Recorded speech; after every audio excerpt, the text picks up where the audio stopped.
السلام علیکم، میں لبنہ ملک اپنے یوٹیوب چینل کے ساتھ آپ کی خدمت میں حاضر ہوں۔ اور اس وقت صورتحال یہ چل رہی ہے کہ ہر 40 سیکنڈ کے بعد دنیا میں کہیں نہ کہیں ایک مرد خودکشی کا مرتکب ہوتا ہے، اور اس کی وجہ یہ ہے کہ مرد اپنے وسائل کے بارے میں اور اپنے مسائل کے بارے میں بہت کم بات کرتے ہیں اور بہت کم ہی مدد تلاشتے ہیں۔ ہمیں یہاں پہ یہ دیکھنا ہوگا کہ وہ کون سے موضوعات ہیں جن کے بارے میں نوجوانوں کو زیادہ سے زیادہ بات کرنے کی اور ڈسکشن کرنے کی عادت ہونی چاہیے، کیونکہ نوجوانوں میں خودکشی کے واقعات کو روک تھام کے لیے ہنگامی بنیادوں پر کام کرنے کی بے پناہ ضرورت ہے۔ نئی نسل کے تمام مشکلات سے نمٹنے کے لیے ڈپریشن اور ان کے ذہنی تناؤ کو کم کرنے کے کچھ طریقے، کچھ تکلیف کے تجربات سے باہر نکالنے کے لیے اور ان کو معاشی اور معاشرتی دباؤ کو کنٹرول میں رکھنے کے کچھ گر سکھانے بھی ضروری ہیں۔ پاکستان کے دیہی پسماندہ علاقوں میں 20 سے 40 سال کی شادی شدہ خواتین میں خودکشی کے رجحانات کچھ زیادہ ہیں، اور اس کی اصل وجہ کیا ہے؟ غربت، بے روزگاری، نفسیاتی اور ذہنی امراض۔ جن جوان عورتوں کے مرد اپنے گھروں سے باہر روزگار کمانے کی غرض سے 3 سے 4 سال سے زیادہ عرصے سے گھر سے باہر ہوتے ہیں، اور اس وجہ سے خواتین پر دباؤ ہوتا ہے، اور اس دباؤ کی صورت میں وہ ذہنی اور اس طرح کی پریشانیوں میں ایک قسم کے ذہنی دباؤ اور کھنچاؤ کا شکار ہو جاتی ہیں، جو ان کو اس طرف لے جاتا ہے۔ والدین اور بچوں کے درمیان جنریشن گیپ بہت بڑا ریزن ہے کسی بھی شخص کے خودکشی کرنے کے لیے،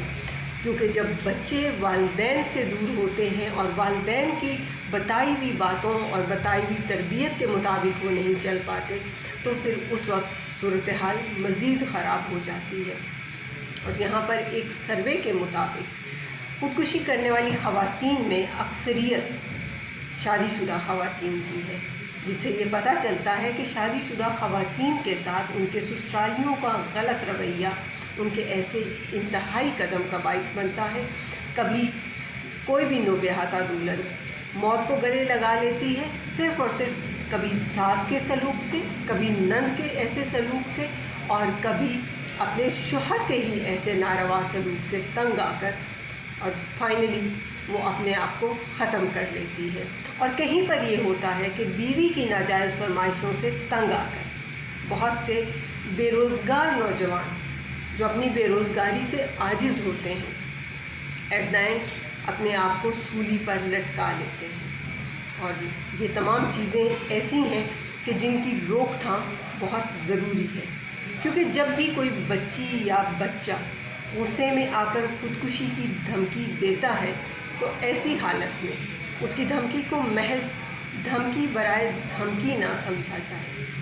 بلکہ اس کی معمولی دھمکی کو بھی سنجیدہ لے لینے میں کوئی حرج نہیں ہے۔ اور خصوصاً جن دنوں میں بچوں کے امتحانات چل رہے ہوں، وہ اپنی پڑھائی میں مصروف ہوں، تو اس صورت میں اگر وہ ایسی کوئی بات کرتے ہیں تو ان کی طرف سے زیادہ فکر مند رہنے کی ضرورت ہے، کیونکہ وہ ایسی صورتحال ہوتی ہے کہ جس میں بچے بہت زیادہ ڈپریشن کا شکار ہوتے ہیں۔ اور ساتھ ہی ساتھ آپ کو یہ بھی بتاؤں کہ پاکستان کے روایتی دستور خاندانی اونچ نیچ، مہنگائی، بے روزگاری اور بے بسی کا احساس بڑھنے کی وجہ سے لوگوں میں جینے کی امنگ بھی ختم ہو جا رہی ہے، اور گزشتہ چند برسوں میں پاکستان کے اندر خودکشی کے بڑھتے ہوئے رجحان نے بہت سارے سوالات ابھارے ہیں، بہت سارے سوالات کو جنم دیا ہے، کیونکہ خودکشی کرنے والے زیادہ تر افراد عمریں 30 برس سے کم رکھتے ہیں، اور زیادہ تر افراد غربت سے، بے روزگاری سے، ڈپریشن کا شکار ہو کر اپنی جانیں لینے پر مجبور ہو جاتے ہیں۔ اس کے علاوہ عورتیں گھریلو تشدد سے تنگ آ کر اپنی جان لے لیتی ہیں۔ یہاں پر دیکھنے کی چیز یہ ہے کہ عورتیں کس قسم کا تشدد برداشت کرتے ہوئے، اور ایک لیول تک ہر چیز کو کوئی بھی برداشت کر سکتا ہے نا، تو جس وقت چیزیں اس لیول سے آگے چلی جاتی ہیں تو ڈیفینیٹلی وہ عورتیں بھی پریشانی کے عالم میں اور اس انداز کی پریشانی کے عالم میں کہ انہیں سوائے موت کے کوئی اس کا حل ہی نظر نہیں آتا۔ گزشتہ برس 2022 میں خودکشی کرنے والے افراد میں سے اکثریت جو تھی، یعنی کہ 82% افراد جنہوں نے خودکشی کی، ان کی عمریں 15 سے 30 سال کے دوران تھیں، اور 58% خواتین نے اپنی جان لی، جن میں سے 55% خواتین شادی شدہ تھیں، اور مجموعی طور پر 36% متاثرہ افراد نے دریائے چترال میں ڈوب کر اپنی جانیں لے لیں، جن میں سے اکثریت یعنی کہ 77% خواتین بھی شامل ہیں۔ یہاں پر ہمیں یہ بھی دیکھنا ہے کہ 28% متاثرہ افراد نے خود کو گولی مار کر اپنی زندگی ختم کر لی، جن میں سے 85% لڑکے ہیں۔ مرنے والے کچھ افراد نے اپنے آپ کو زہر کھا کر ختم کیا، اور کچھ نے گلے میں پھندا ڈال کر۔ یہاں پر یہ بھی دیکھنا ہے کہ سوشل میڈیا بمقابلہ حقیقت انسان کے صحت پر بہت زیادہ اثر انداز ہو رہا ہے۔ ان کی ذہنی صحت اس حوالے سے بہت حد تک متاثر ہو رہی ہے، اور ایک تحقیق کے مطابق جتنا بھی وقت ہم سوشل میڈیا پر گزارتے ہیں، تو اس صورت میں کیا ہوتا ہے کہ سوشل میڈیا پر یہ گزارا ہوا وقت نظر آتا ہے کہ آپ کم سے کم گزاریں، کیونکہ یہ ایسا وقت ہوتا ہے جب ہم زیادہ سے زیادہ تنہائی محسوس کر رہے ہوتے ہیں، اداسی کا شکار بھی ہو سکتے ہیں، لیکن اس کا الٹا اثر بھی ہو سکتا ہے، کیونکہ سوشل میڈیا انسان کے اصل احساسات کے بارے میں بھی بتا سکتا ہے۔ اور یہ تمام چیزیں ساتھ ہی ساتھ ایک آخری بات یہ کہ سوشل میڈیا خطرناک بھی ہو سکتا ہے۔ یہاں پر ہم یہ چیز دیکھیں گے کہ لونلی نیس یعنی کہ تنہائی اپنی نوعیت کے پہلے سروے کے مطابق 16 سے 24 برس عمر کے افراد زیادہ محسوس کرتے ہیں، اور خاص طور پہ مردوں کے لیے تنہائی سے نمٹنا زیادہ مشکل ہوتا ہے۔ جب تنہائی بیماری کی حد تک بڑھ جاتی ہے تو یہ جسمانی اور ذہنی صحت پر بہت گہرے اثرات مرتب کرتی ہے۔ تنہائی اور اس کے ساتھ ہی بھولنے کا مرض، متعدی امراض اور بہت ساری چیزیں آپ کے رویے پر انتہائی منفی اثرات مرتب کرتی ہیں، اور بہت ساری تحقیقات کے مطابق یہ بات سامنے آئی ہے کہ رونے کا عمل ایک ایسا عمل ہے کہ اس صورت میں انسان نہ صرف اپنے آپ کو ہلکا پھلکا محسوس کرتا ہے، بلکہ اس کے ہمدردی کے جذبات بھی پنپتے ہیں، وہ مزید ہمدردی کی طرف جاتا ہے۔ اور لیکن لوگوں کے ذہنوں میں یہ بات پتہ نہیں کیوں ایک چپک گئی ہے کہ نہیں، وہ مرد ہی کیا جو رونے لگ جائے، مرد تو رویا ہی نہیں کرتے۔ یہ ہمارے پاکستانی معاشرے میں خاص طور پہ بہت زیادہ یہ چیز نظر آتی ہے کہ مردوں کے لیے رونا تو شاید گناہ کبیرہ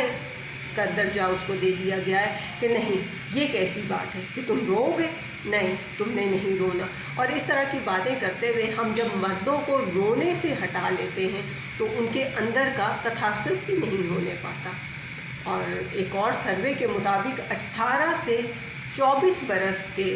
عمر کے لڑکے جو ہیں وہ یہ سوچتے ہیں کہ اگر ہم روئیں گے تو اس کا مطلب یہ ہے کہ ہمارے اندر مردانگی میں کوئی کمی ہے، اس لیے ہمیں رونا آ رہا ہے۔ تو اس طرح کی چیزیں ڈیفینیٹلی بہت زیادہ ڈسٹربنس کریٹ کرتی ہیں۔